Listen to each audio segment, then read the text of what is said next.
this video, you're going to learn all about the ASEA business. And I've done an interview with one of the gentlemen that has won Business Builder of the Year. He has also been voted Mentor of the Year. He has been working in this business since 2011 and has a great perspective on the industry of network marketing as a whole, why ASEA is doing it the right way, and what it means to be involved with this business. He's given some great tips. I hope you enjoy this as much as I enjoy him. He has been one of my personal mentors and leaders in this business. So I can't wait for you to meet Dr. David Silverman. So David, thank you so much for being here this morning. I love being here, Danielle. Good to see you.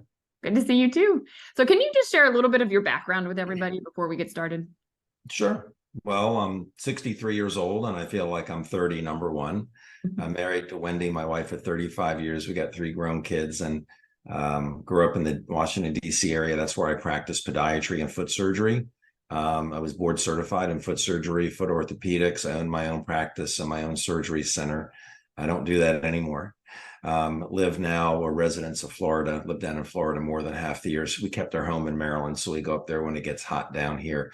But that's my professional career was podiatry and foot surgery. Wonderful. And then how did ASEA intersect with your world? ASEA intersected December of 2010. A friend of mine called me and kind of nervously brought me this and said, look, you need to know about this. I love you. She had no idea if I was going to reject it, thinking it sounded too good to be true. She told me what it did with her mother, with her joint problems and breathing problems. And I saw her skin problem was gone. So I knew it did something. But the only reason I really looked at it, you know, it has anti-aging benefits, which is great. It's a breakthrough. But my dad had just been diagnosed with something horrible. So I investigated it really strictly for the product aspect of this, not the business aspect. She told me she was involved with the business. I said, good for you. I'm not getting involved in multi-level marketing. And she said, I'm not going to try to convince you, but this is a biotech company that developed a massive breakthrough that almost got snatched up by a pharmaceutical company who would have buried it. But it's not what you think, David. This is not Amway or whatever. And I had bad experience in network marketing before, not Amway, but something else. So I was never going to do it again. But my dad was the only reason I really looked into it and investigated just the product, not the opportunity. And briefly, what happened was amazing things. Is it the reason my dad lived another 13 years? He just passed about 2 months, almost 2 months ago, he just passed. But, you know, is that the reason he lived 13 years more? I don't know. But I saw incredible things happen with my father. So I referred people to my friend Debbie, who's involved in the business. I said, you know, go to Debbie. You got blood sugar problems, go. You got breathing problems, go. Sleeping problems, go. Libido problems, anything that gets kind of worse as we get older, because that's this product. I know we're not talking about the product here, but it helps your body rejuvenate itself. So if your body is actually younger, your cells are younger, you're younger.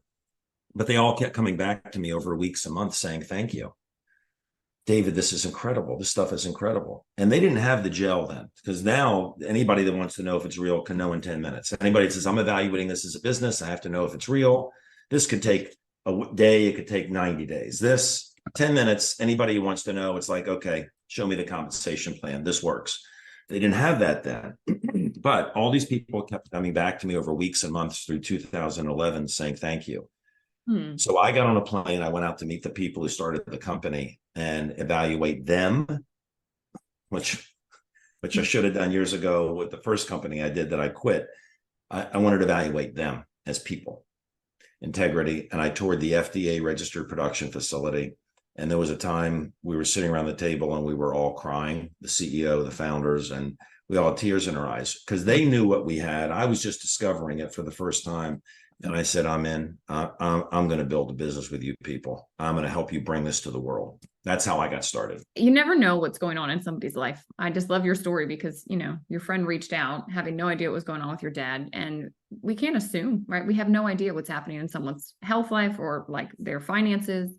But it's a big step. So someone that was a doctor, still is a doctor, but to go from having a surgery center, having a practice, and a profession that I think is very esteemed, right, in our culture, to becoming a network marketing professional, working with a network marketing company and network marketing product, which I would say the masses really kind of view as not very professional, a lot of like sleazy people. Like this is kind of the perception of it. So it feels like going from here to here. Talk to me about how you made that decision. Like, why would you give up something that you had spent a lot of money for, gotten a lot of schooling for, had a very solid practice for something like this? Because it's better. So I loved what I did. And everybody has their jobs in life. 70% of people don't really love what they do, right? They just do it for money and benefits, right? Money and benefits, money and benefits, because we have to live. 30% of people really do like what they do, but they're not paid what they're worth. So they're working hard as a teacher or a nurse or making a difference, whatever it is they're doing, and they're just not paid what they're worth. And very few people are. And so I got into medicine because I wanted to help people. The human body fascinated me, and I wanted to run my own ship. I'm psychologically unemployable. I don't like working for anybody. I don't want anybody telling me, "Oh, you're hired." I don't want anybody telling me how much I can make, or can I take a vacation? Can I go to the bathroom? I hate that. That's not me. I can't stand it. So owning my own practice, being a doctor, I was helping people, running my own ship. I control my destiny, right? All of that. But I ran out of time. And there was a lot of stress. I mean, when you trade time for money, and you work on a linear scale like that, I would do surgeries or I would see patients in the office. I'd wait for my insurance payments that would come in, right? But if I took a week off or 2 weeks off, excuse me, the money was still coming in from the weeks just before that, but then there would be a gap where no money was coming in at all because I wasn't there to make money. It all depended on me. And that gave me no time freedom. And insurance companies, for doctors that listen to this, insurance companies disrespect us. They make a lot of money, and we get kind of screwed on it, and managed care and so forth. And I thought, if I'm putting my time, heart, and soul into this to helping people, I should be rewarded better than I was. Not that I'm greedy, but number one, I didn't want the hassles of fighting with insurance companies because I was one of the good guys. Like, I never got sued, never was sued in my life. I'm the guy that I was board certified in surgery, but I try to avoid surgery for people. But a lot of doctors want to cut because you make a lot of money cutting. It's like, that's not the right thing to do. I treated people the way I treated my mother. If my mother came in, which she had, I would treat my patients like that. Like, would I do that to my mom? So I was one of the good guys. So quite frankly, I got pissed. I'm like, I'm working hard. I'm doing good. And I don't have a life. I'm working all the time, getting less and less. So network marketing, that's what first attracted to me many years ago. And at first I loved it. Then I started seeing that there was, like you say, a lot of sleazy people involved, a lot of exaggeration, a lot of lying, a lot of BS. And quite frankly, I said, I'm not doing this. So when this was brought to me, ASEA, I said, I'm not doing that. I thought I knew.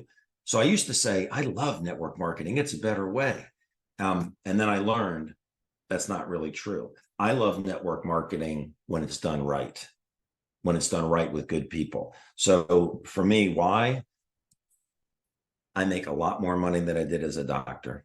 I have complete time freedom. I play golf every day. I live in Florida half the year. I live in Maryland. I can travel whenever I want. I have money freedom and I have time freedom, and I'm rewarded in hugs and love every day because I told people about this gift, who told people, who told people, who told people. And if I want to work, I work. If I don't want to work, I don't work. I can't tell you. And if someone's listening to this and they have this,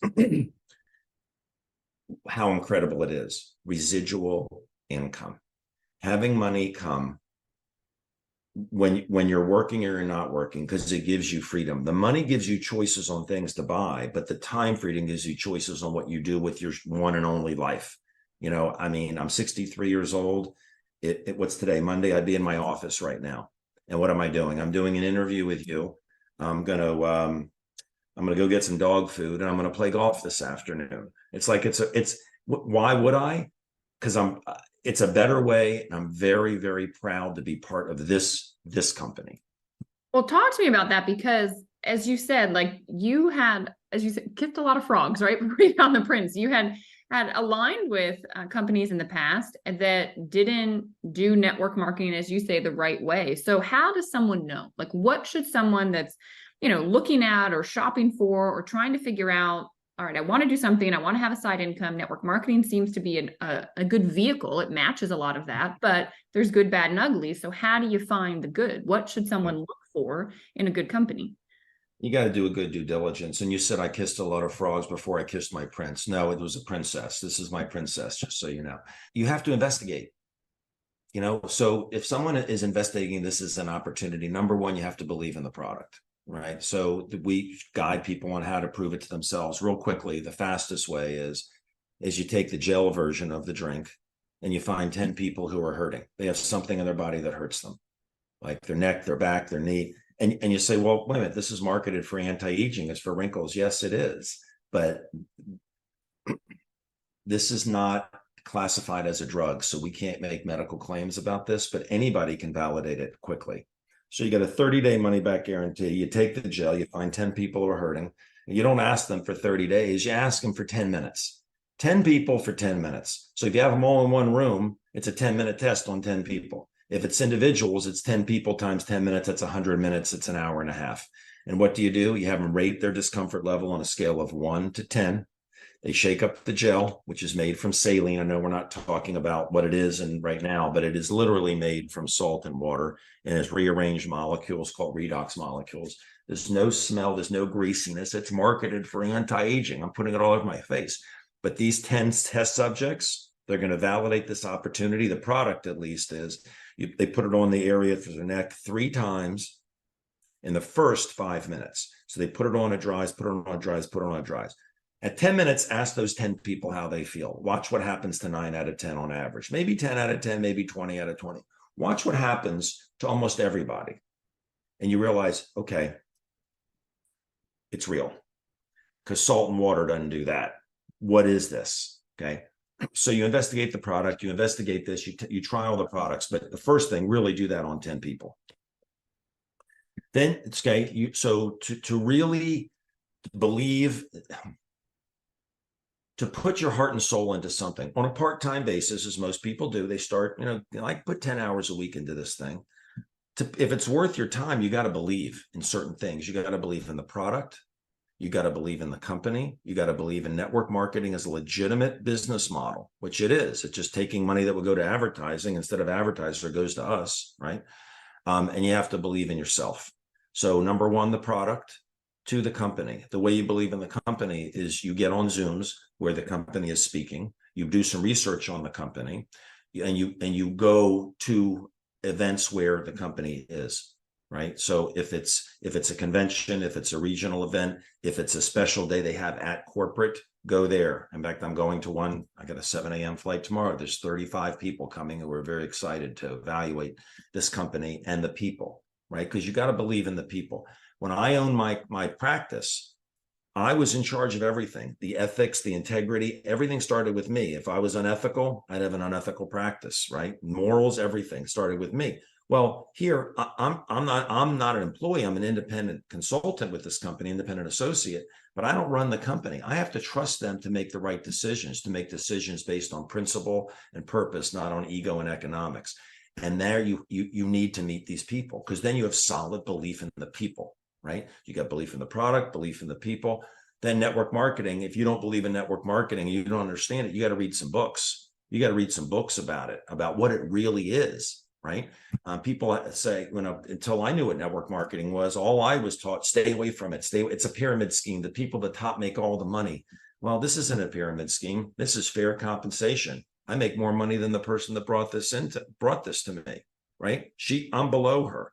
Why? Because I built a better business. She makes a lot of money, but I make more. And it's very fair. So you have to believe in it. So you read books on network marketing. Not people's opinions. Look at what it is and say, these people that complain about stuff, they're living their lives. 70% of them are just stuck in this treadmill, earning money or doing something they don't love for money and benefits. And then believe in yourself is really, if you believe in yourself, I did, If you don't, because people have beaten you down, maybe you had parents that told you were worthless, or a coach said something, we have this mental garbage in our head. It's personal development, and network marketing is beautiful for that, because there's a whole segment for that. I'll give you an example. I used to be scared to speak in public. I would sweat, horrible smelling sweat. I'd have gurgling. I'd have to go to the bathroom afterwards. I felt like I couldn't speak. Well, I started doing this. I wasn't good at it at the beginning, but I would have gone through my whole life being nervous to speak at funerals, at weddings, and birthday parties, whatever. I wouldn't have been able to speak in public because I was always scared to do that. I'm not anymore. That's one example of something that this industry did for me. So I love this industry, but you look, 90% of network marketing companies that start don't make it to their 5th year. They're gone.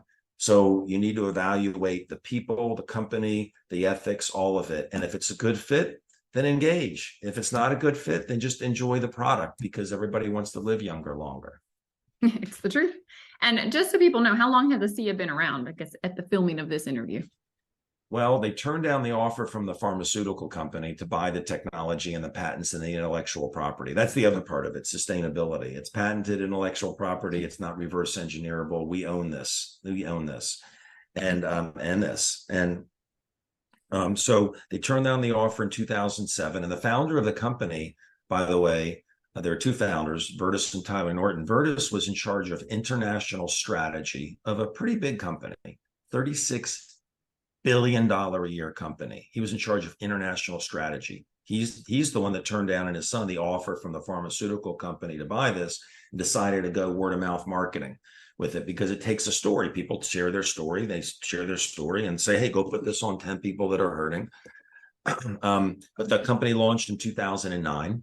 And then they opened in the US, then Canada, then soon thereafter. Then they went to Europe, and now they're in Asia. They're in 7 Asian markets, and other markets, about the 8th Asian market's about to open first quarter of 24. And they've done, I think, close to 1.3 billion in sales. They have 20 global distribution centers around the world. It's produced in an FDA registered production facility, FDA audited production facility. It's certified kosher, certified halal, gluten and dairy free, very low sodium, hardly any more sodium in a glass of milk. So that's been the history of the company. They have no debt. They're privately owned. There's no venture capital. They control their destiny. They control their decisions. They control the ethics. They're not owing anybody money. They don't have to do what a bank says. You know, we're building this the right way. Yeah. And I mean, you've made it sound wonderful. So I have to ask you, right? Nothing's perfect.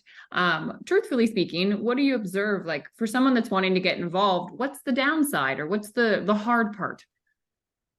Well, honestly, the hard part is that we're dealing with a breakthrough, right? And once you've put the gel on 10 people that are hurting, you know, there's something significant here. And you go online, people Google, and it says, oh, it's salt water, it's a scam. You've got to deal with that. You've got to deal with people that you're going to bring this. The idea to make money is you share this with people. You're going to find people who just want the product as a customer. Every time they order product, you make money. Every single time they order product, you make money forever. Some of them are going to say, I want a better life. They become associates. They share it with people. They share it with people. They share it with people. But this ripple effect goes out. You get paid on all of that, which is incredible. But we're dealing with something ahead of the curve. Right? You put the gel on 10 people that are hurting, and you know that it works because you saw what happened in 9 out of 10. And then you go to share with somebody and they Google and say, oh, no, thank you. No, thank you. It's like if that person took the gel and put it on 10 people that are hurting, they'd say, Jesus, this stuff really works. This is amazing. But a lot of people won't do that. The hard part is telling people that you really care about. You know, you meet somebody at a cafe or on the elevator, you don't know who he or she is. You meet them, you form a relationship, you bring it up, it's fine. But when you bring it to your mother or your brother or your sister who's got diabetes, and you're like, you need to know about this. And she looks and says, no, thanks. Oh, David's doing some silly thing. You know, it hurts your feelings. So you got to realize you're going to get your feelings hurt a little bit until you realize you're not going to hurt my feelings. I'm going to do the best that I can do to educate you about this. And if not, it's fine. You're not ready for it. You'll go find somebody else. But it's the people you love that don't listen and you care about, because you feel like we have a relationship. I trust you, you trust me. You bring them something and they don't trust you enough to test this, to investigate this, to come to a Zoom, to investigate it properly, and even just try it with a money back guarantee. And just even if, and it hurts your feelings, like, I don't have it illuminates your relationships. Yes. They don't trust me the way I trust them. And that hurts a little bit. So be prepared. If you want the freedom and you want the benefits of residual income, you're going to get some arrows in your back. There are people that are going to say, hey, you're a whack, whatever. I just realized that one day they'll be on the product. They're either going to get on it through me or through somebody else. That's why I wanted to build a big network. So if they're going to get on it one day, they get on they're in my network anyway. I want to help them because I love them. But would I like to get paid every time they get the product? I absolutely would. But I just don't get hung up on people that are negative. Yeah, it's kind of between the ears, right? I mean, you have to learn how to manage your own mind and lead yourself through those difficult times. And they're inevitable. But I think that's the beauty of, as you spoke about, like, it's getting uncomfortable, learning to speak on stage, learning to have conversations that maybe you wouldn't usually have. And it makes you become more confident, become more self-aware, and turns you into the strongest version of you, I would say. I mean, that's the beauty, is like who you become in the process. Well, you mentioned something. The other hard part is this discipline. Yeah. Right. Because when you are an employee, your boss is giving you assignments, you know what you're supposed to do. And if you don't do it, you're going to get fired. Right. Here, there's no one to tell you what to do when you're an entrepreneur. So nobody told me what to do in my practice. I did it or I didn't. I mean, no one's going to fire me. I just go out of business. When you're an entrepreneur, you have to be disciplined. And so no one's telling you what to do. It's upon you to be motivated to do what you need to do consistently. You're not doing it full time. You can do it. You can do this business part-time, do full-time. You can do it part-time, full-time, but you can't do it sometime, right? You got to be some consistency, 10 hours a week, 20 hours a week, whatever you want to do, how fast you want to get to your goal. But it's knowing what your goal is. What motivates the entrepreneur is, what do I really want? Mm-hmm. Not, oh, I don't want to be fired, so I'll do it. What do I really, really want? What stress do I want to get rid of? And what joys do I want in my life? And you have to lock into that and keep that in front of you and realize there's no boss to make you do what you've got to do, to make you do those phone calls, to make you do the follow-ups and so forth. You've got to do it. Is it worth it? Depends how badly you want to change your life. Beautifully said. Beautifully said. And I think you really hit the nail on the head with that. So in wrapping up, any final thoughts? What advice would you give somebody that's looking to get started? Maybe it's one of the books that you read about the industry, or anything that you'd like to share with someone that's looking at this and going, all right, I think so. Tell me what to do. Where should I begin? I would begin, number one, by plugging into some of the live Zooms. And if the Zooms happen to have Q&A on there, just come with your questions or develop them during the presentation. Some presentations are more on products, some are more on business. That's a really good place to start. And get the resources. Get the resources. And you're thinking, gee, I have a cousin that has this issue. Where can I find information on that? Just start plugging in is the most important thing. Right? There are different teams in this ASEA around the world. Put the gel on 10 people, believe in the product, plug into the Zooms, start building belief. But it's the product that gets people excited. I mean, the potential of making money is great. That's exciting. But what's exciting is seeing it work. And you're like, holy God, this is real. I know about something before everybody else. I have this incredible support team. I've got Danielle Mathews. I've got David Silverman. I got these people to support me. I'm not alone. I'm in business for myself, but not by myself. And some people come in and say, I'm going to do better than you. Well, a guy came in Hungary like 3 years ago. He's at the same level I'm at already. I mean, people can move as fast as they want.